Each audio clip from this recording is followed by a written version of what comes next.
From 1977 to 1980, there was a bloody war between Canada and Ireland which started with an Irish man called Artemis Fowl from Killarney in the southwest of the Republic of Ireland.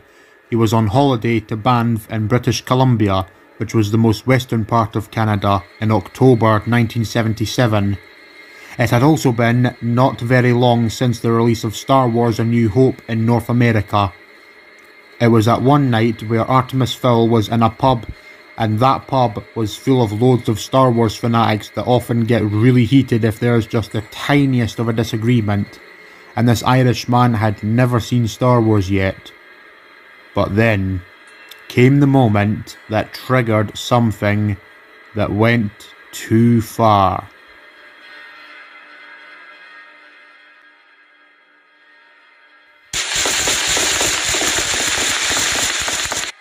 You hear about this new Star Wars movie that just came out? And if you haven't seen it, then watch it right now. There's no way you will be accepted around here in North America if you haven't seen Star Wars: A New Hope yet. Well, hang on a minute, Max. Aren't we not from North America? I'm from China. And... oh yes, I'm from Russia. And I'm from India. I think I know what you lot are writing on about, boys, but I haven't had a chance to watch it. What? What are you looking at me like that for? I'm starting to think we shouldn't allow the Irish to come here anymore.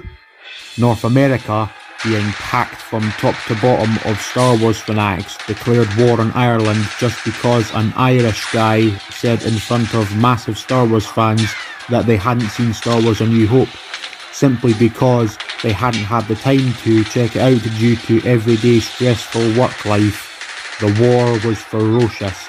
Lives were brought to an end, many buildings were bombed, and it seemed like it was never going to be put to a close. Looks like this is the only way to safety.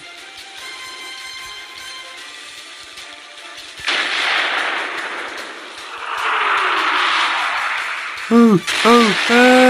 Help!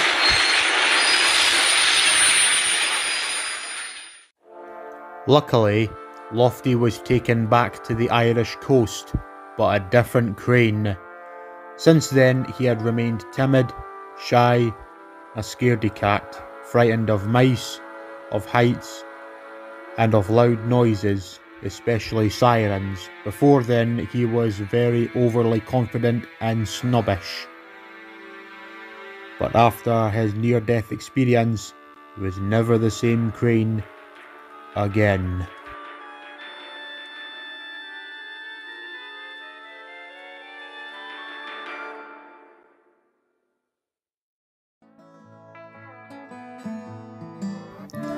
It is Q4 of 1987. Our location for this one is Bobsville in Northern Ireland, where Bob the Builder lives and works. Just south of Belfast, we enter the town of Bobsville between Belfast and Carryduff. Bob the Builder always fixes it, with the help of his 6 machines: Scoop, Muck, Dizzy, Rolly, Benny and Trix. Scoop was yellow, Muck was red, Dizzy was orange, Rolly was green, Benny was pink, and Trix was purple. But things were going rather tough as Bob didn't have a crane to lift things, so it would be easier to have everything be lifted. Therefore, the job can get done faster. Looks like we need a crane.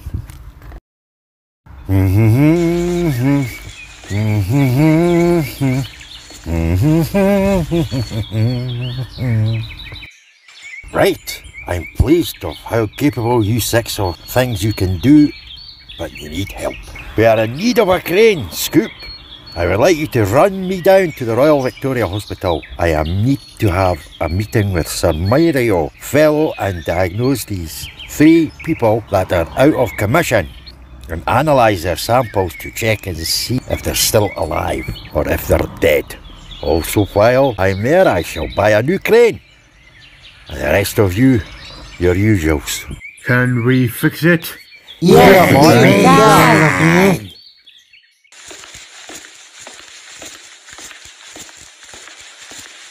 Sorry I'm late. I got stuck in traffic due to a bus driver having a heart attack.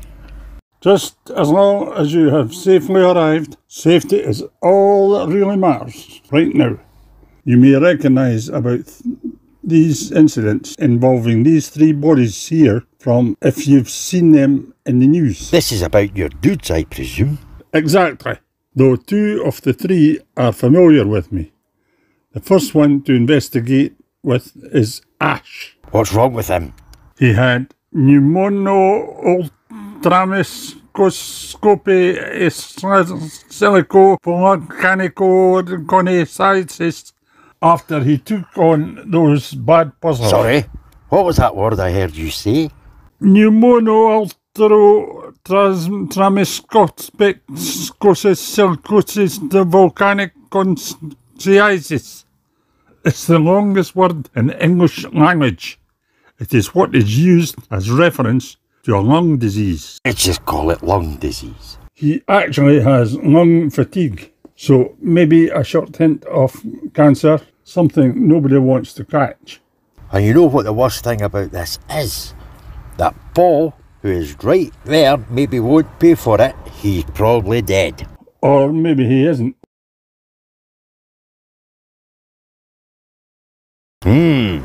Which of the three do you think should be first to go under overhaul?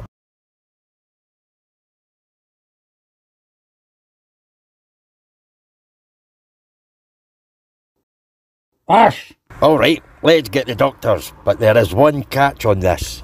And what's that? Currently, there is a doctor's strike because the stupid council of Belfast couldn't be bothered to give the doctors their money to work. Worse and worse.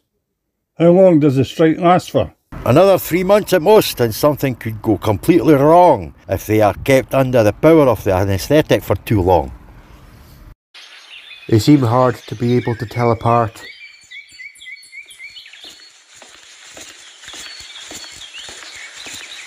All right, now time for it to buy a crane. Found anyone yet, Scoop?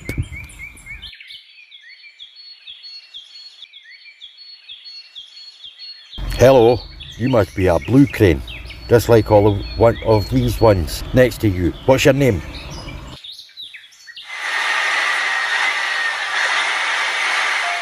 Hey, it's all right. We're not here to hurt you. Oh, sorry for that. Oh, that's alright. Nothing worth apologising. We all tend to get a bit uncomfortable when meeting new people at first glance. Anyway, you have a name? No, I don't have a name. I am nameless. You're nameless? Ah, well, we'll have to give you a name to be identified with. Let's see, what about Lewis Hamilton? Sorry, but there's already a British race car driver with that exact name. Sir Nigel Greasley? Sorry, but there's already a British steam locomotive designer with that exact name. May he rest in peace. Gordon Ramsay? There's already a British chef with that exact name. Boris Johnson? He's currently the UK Prime Minister. Daniel Arap Moi? That's the President of Kenya. Flying Fossil Fuel? That's not even a name. Bowser? He's the villain of the Super Mario games. Trial for treason? That's not even a name either. Vladimir Putin? He's the former President of Russia. He's in prison now because he fired an artillery shell into Tivoli Gardens in Copenhagen, Denmark, and is not allowed out until he actually regrets it. Alfred the Great? That's the name of the king of Anglo-Saxons from 848 to 899. He's long dead. Rebel Dean? That's the name of a UK singer. 98462? There's already a forgotten Railway Series character with that exact number. Prince William? He's the Duke of Cambridge. P.W. Botha? He's the President of South Africa. Now there's only one name left, with a single word. Blue Crane. I know that maybe wasn't the nicest thing I said all morning, but what if your name is Lofty? What do you make of that? Lofty. I like that. So Lofty, how would you feel working with my can-do crew? Can do? That company is in need of a blue crane to help with lifting and such, and those other blue cranes seem a bit...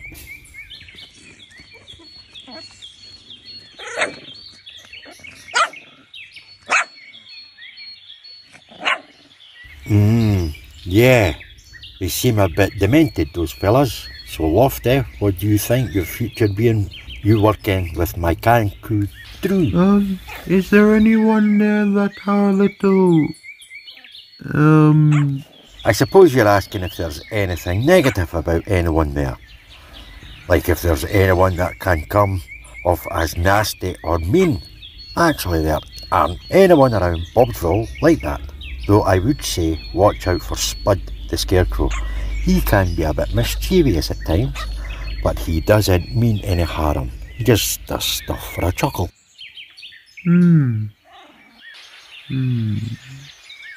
Like that. Can do. Good to hear. Right off to Bobsville. Hello. What do we have here? You can't arrest me. I'm not harassing this crane. I knew that. I was only having you on anyway. What brings you here, Bob? Currently, there's a hole to be filled on my can-do crew's roster. I'm in need of a crane, and Lofty here seems a good sort. You've named it. Good for a vehicle to have a name, though. I'm not entirely sure about this crane being on your roster. What do you mean? What I mean is, this crane has been through a bit of a bumpy ride in the past, during the Canadian-Irish War, and he fell off a wrecked bridge into the sea and almost died. Oh, he did now. Seems like he's had a rough past. He has. Before then, he was a boastful and snobbish type. Ever since that incident when he fell into the sea, he was never the same again. He's always been cautious and shy and tentative, and always had a fear of heights ever since. Oh, quite a traumatising experience you had there, Lofty, didn't you? Well, don't worry, this crane's in good hands with me. Well, at least for a little while he's brought to work on trial. Trial run? I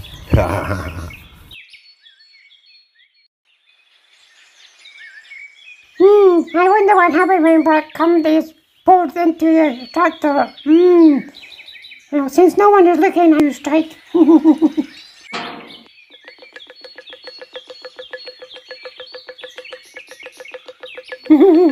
I'll be glad to see it.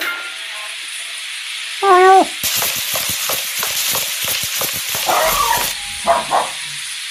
What on earth is that noise? What is this that has been poured into this tractor?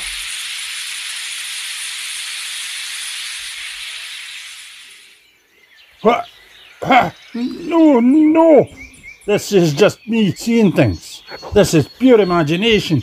This is just in my head. You're not real. Hello, my name is Travis.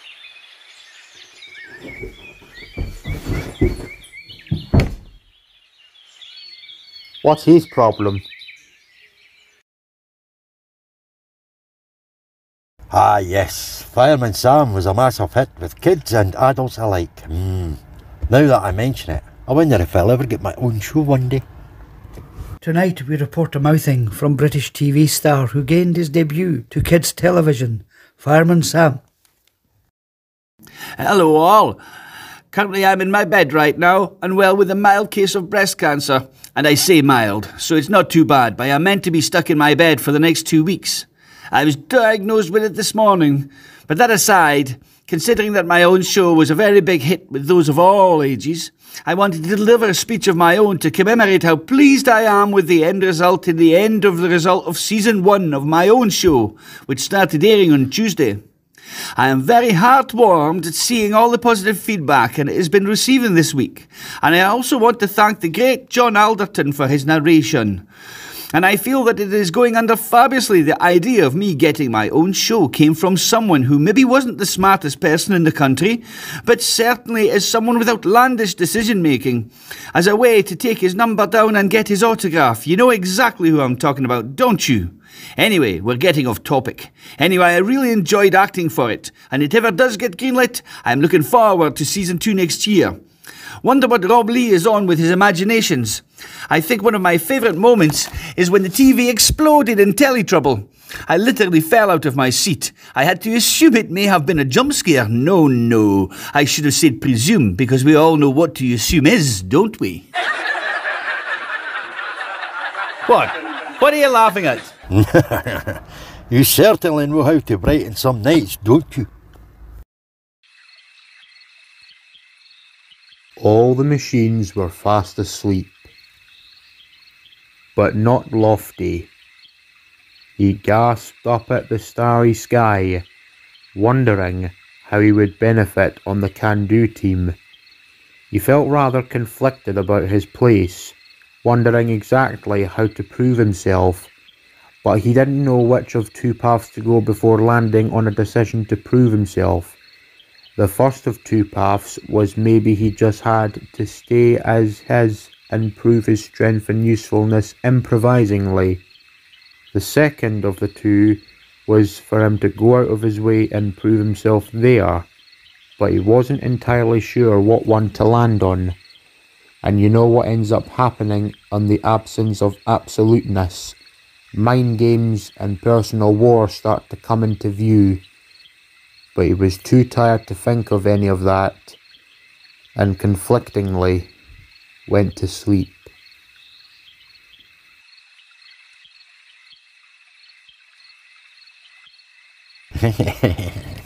I know exactly how you'll benefit here, Blue Crane. You simply won't. Trouble starts tomorrow.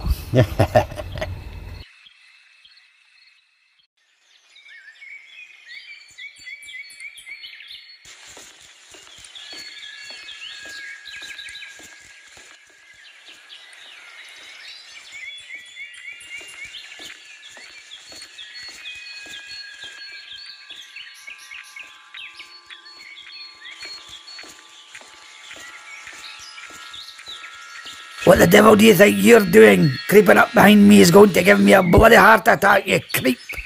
You really need to strap a noisy belt round your neck. But can't you see I don't have a neck? There's just me and only my head. Well, something you are. Oh, how savage of you to say such a thing. If I were the head of the headless Prince William, you'd be on trial for treason. I'm Irish, not British. Anyway, what do you want? I just wanted to let you be aware there's a new Blue Crane on Bob's machine team. His name is Lofty, and there is a disadvantage to him. Disadvantage? What do you mean? He's... Why, can't have that. What should I do in the meantime? Spread awareness about what I told you. Don't tell anyone it was a bodiless head. Say to them that Lofty said it to himself alone.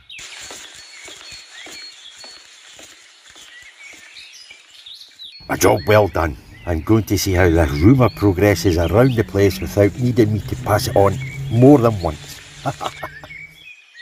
What the hell did you do? Oh, how long were you watching for? I heard the last of your conversation with that sentient water. What were you doing? There's a Blue Crane named Lofty. I have plans to get him sent away from Ireland by spreading rumours that he fancies boys. Seriously? Bodiless head? Are you nuts? You're going to get him sent away in disgrace. Especially considering that currently stuff like gay and lesbian are not 100% welcomed by society. I don't tend to be biased, but I don't mind it that much. But what I think does not go above society's laws. Why on earth would you start to do such a thing? Revenge. You two had a negative past? Well, actually, it was during the war between Canada and Ireland. I was a human and with a body inside a train coach in the train station of Londonderry, hiding from the Canadian Spitfires. Then a big Blue Crane, Lofty, had a wrecking ball, so the ball aimed at the coach I was in. I was right where the ball would hit the wall. I was crushed and severely injured. While I survived, I lost my body. It was trapped under fallen rubble. I had to get my head detached from my neck, and now I want to make him pay. Wait. So let me get this straight. You want to get Lofty removed from the can-do crew because many years ago he made you lose your body, correct? Correct. Well, I wouldn't say he is 100% the place of fault here. Maybe he thought there were only Canadians inside that coach, not to mention he was really overconfident at that time. That was before he fell into the sea and became a completely different person. None of that is my problem right now.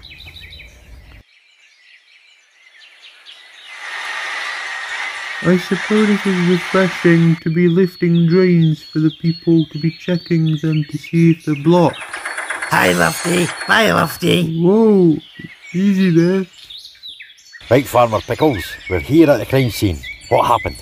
Well, last night I says I discovered that my tractor is not sentient. Sentient? What does sentient mean? It means alive, able to feel things. So in case we're all sentient, the closest we can get to not being sentient is when we're in a deep sleep or dead. Anyway, Travis, he says the tractor is not sentient.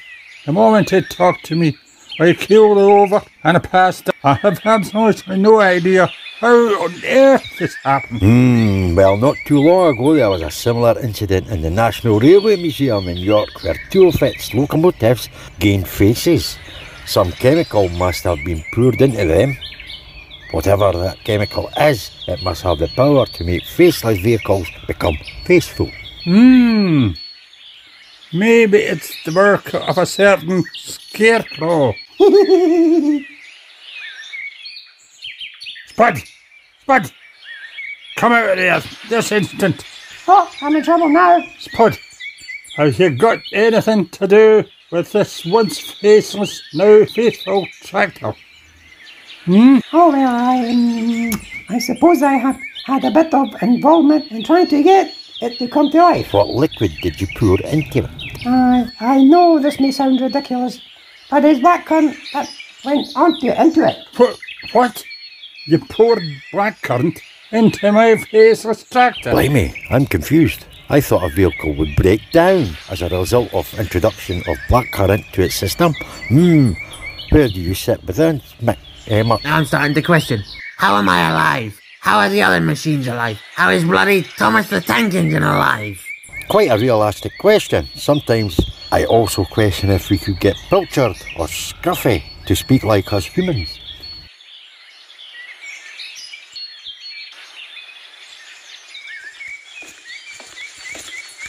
Off you go, Rolly. Off to get maintenance. Rock and roll. How often do we go for maintenance? Once a year after travel 12,000 miles, I believe once every 10 years they get a major rebuild. If they don't get any repairs, they'll fall apart. I would say that a sentient vehicle going in for maintenance or an overhaul is the sentient vehicle equivalent to a human or animal getting an operation.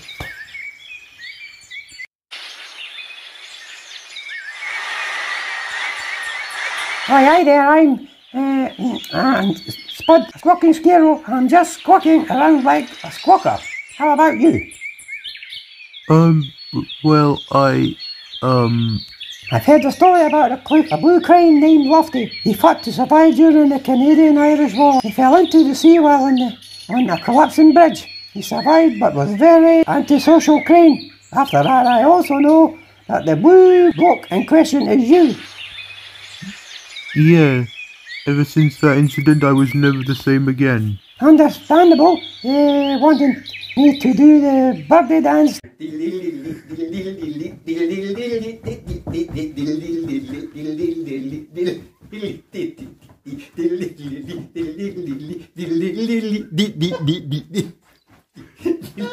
Right. That's cheered me up, right? Thanks, Spud.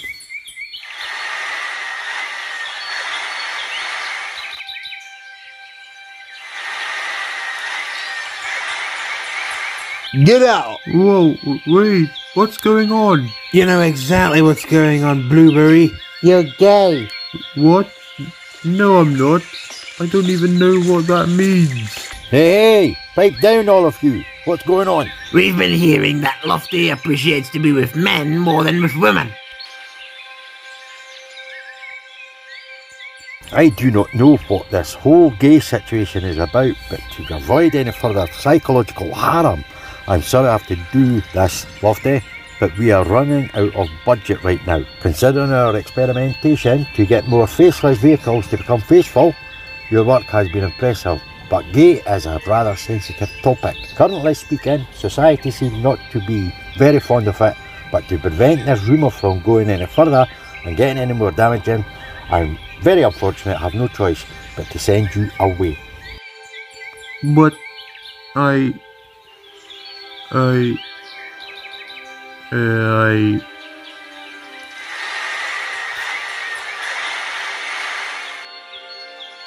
Now, what do you know? The craning spot is empty once again.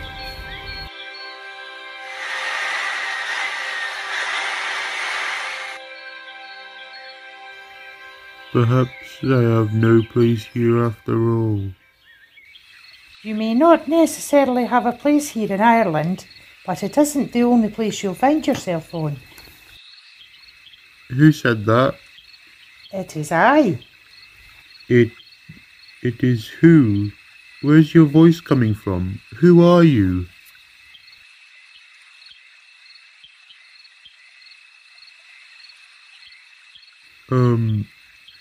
Hello? Who is that?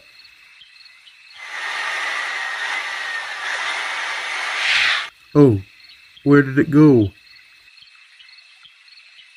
It is I at last.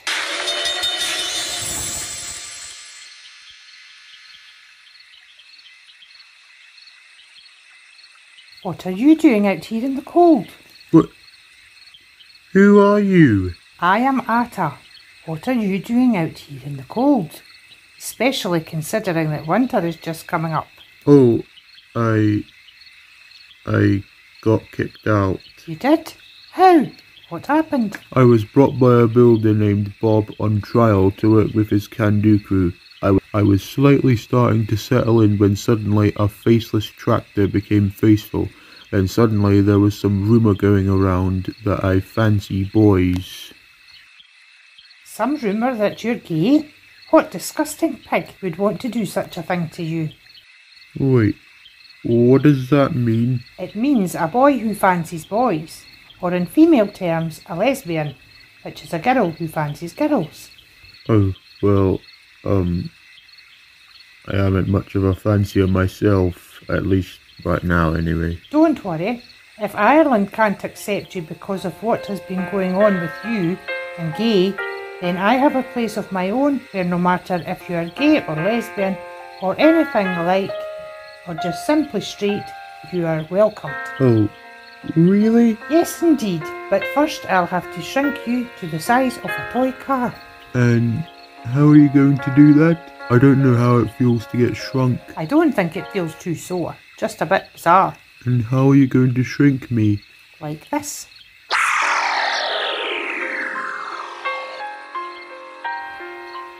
Whoa, for an ant you're absolutely massive. I'm the size of a human. Now you're the size of a toy car. Oh, so I am. Right, off to the airport.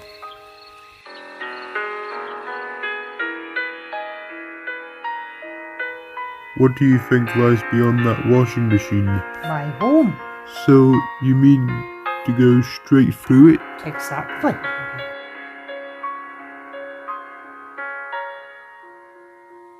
I hope you don't mind me asking, when do I get back to life-sized? Well, at the moment the garage is closed for the night and it'll be open tomorrow morning. So for this night you may want to get comfortable and sleeping in here with me, and don't worry, I won't let anyone hurt you. Thank you, Atta, for looking out for me. I would do anything to keep anyone from freezing to death. Now, I assume we must get some nappies.